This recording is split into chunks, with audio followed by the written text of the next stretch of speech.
ውድ አድማጮቻችን እንዴት አላችሁ? የቢማክስ ስፖርት ዩቲዩብ ቻናላችን በየሳምንቱ የሚካሄዱ የፕሪሚየር ሊግ ጨዋታ ዜናዎችን፣ ውጤቶችንና የተለያዩ ስፖርታዊ መረጃዎችን ወደ እናንተ የምናደርስበት ቻናላችን ነው። አብራችሁን እንድትሆኑ በአክብሮት እንጠይቃለን።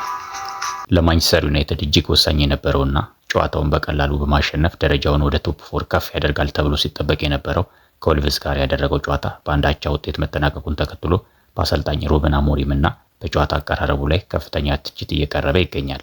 ከባለፈው ሳምንት የኒውካስሉ 1-0 ድል በኋላ በፕሪሚየር ሊግ ወራጅ ቀጠና በ20ኛ ደረጃ ላይ የሚገኘውን እንዲሁም 11 ተከታታይ ጨዋታዎችን የተሸነፈውን ወልቭስን በኦልድ ትራፎርድ የገጠመው ማንቸስተር ዩናይትድ ከጨዋታው 3 ነጥብ ማሳካት ሳይችሉ ቀርተዋል።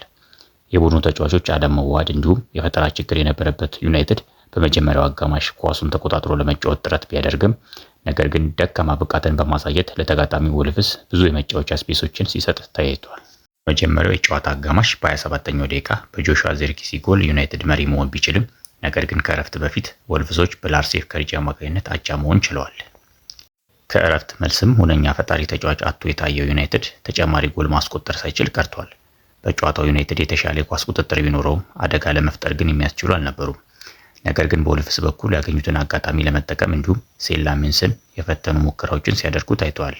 የዩናይትዱ አሰልጣኝ ሩበን አሞሪም ከጨዋታው መጠናቀቅ በኋላ በሰጡት አስተያየት ኳስን ተቆጣጥረን ለመጫወት ብዙ ጥረት አድርገናል። በመሃል ሜዳ በወልቭስ በኩል የነበረው የአማካይ ተጫዋቾች ብልጫ አስቸግሮን ነበር። በሚገባ ማጥቃት አልቻልንም። ብዙ ጊዜ ከኳስ ጋርና ከኳስ ውጪ ስንቸገር ነበር። ተጫዋቾች የቻሉትን ሞክረዋል። በቀጣይ ጨዋታዎች ዝግጁ መሆን ይጠበቅብናል በማለት አስተያየታቸውን ሰጥተዋል።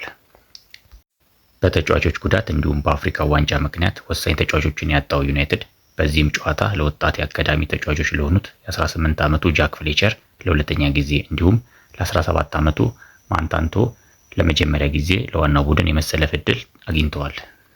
በጨዋታው ከፍተኛ የሆነ የተጫዋቾች ውህደት ችግር የታየ ሲሆን በወልቭስ በኩል የተደረጉትን ጠንካራ ሙከራዎች ወጣቱ ቤልጂየማዊ ግብ ጠባቂ ሴላሚንስ ማክሸፍ ችሏል።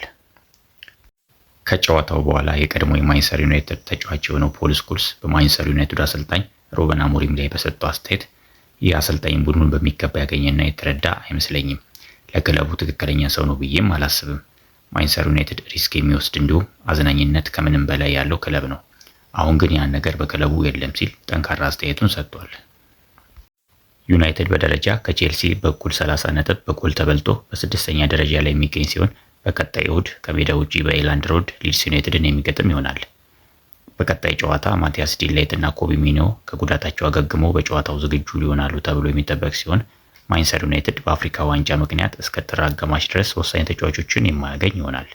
በዚህ ምክንያት ያሉትን ተጫዋቾች በአግባቡ መጠቀም እና የማዋሃድ ስራ በአሞሪም ፈታኝ ሆኖ ይቀጥላል ተብሎ ይጠበቃል።